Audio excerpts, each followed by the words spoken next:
રાજકોટ ગુજરાત પ્રદેશ ભાજપના મહામંત્રી અને રાજકોટ મહાનગરપાલિકા ભાજપ સંગઠન પ્રભારી શ્રી અનિરુદ્ધભાઈ દવેનું ભવ્ય સ્વાગત. અહેવાલ સંજય પોપટ.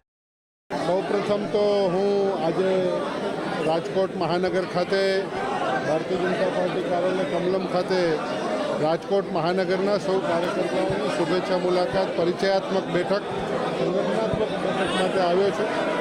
યુવા મોરચાના કાર્યકર્તાઓ ખૂબ ભાવથી અને પ્રેમથી સ્વાગત કર્યું છે.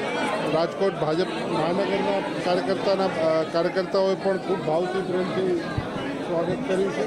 અને આજે આખો દિવસ સૌ વિવિધ શ્રેણીના લેખકો વિવિધ શ્રેણીની અંદર અલગ અલગ તબક્કાની અંદર કાર્યકર્તાઓ સાથે વડીલો સાથે બધા સાથે એક બેઠકનું આયોજન કર્યું છે અને આ એક સહજ પ્રક્રિયાનો ભાગ છે. ભારતીય જનતા પાર્ટી દેશના યશસ્વી પ્રધાનમંત્રી નરેન્દ્રભાઈ મોદી સાહેબના નેતૃત્વમાં ચોક્કસપણે જીતશે અને મહાનગરની અંદર પણ ભવ્ય વિજય પ્રાપ્ત કરશે. ભારતીય જનતા પાર્ટી એક છે, કાર્યકર્તાઓ સૌ એક છે અને ભારતીય જનતા પાર્ટી જીતવાની છે.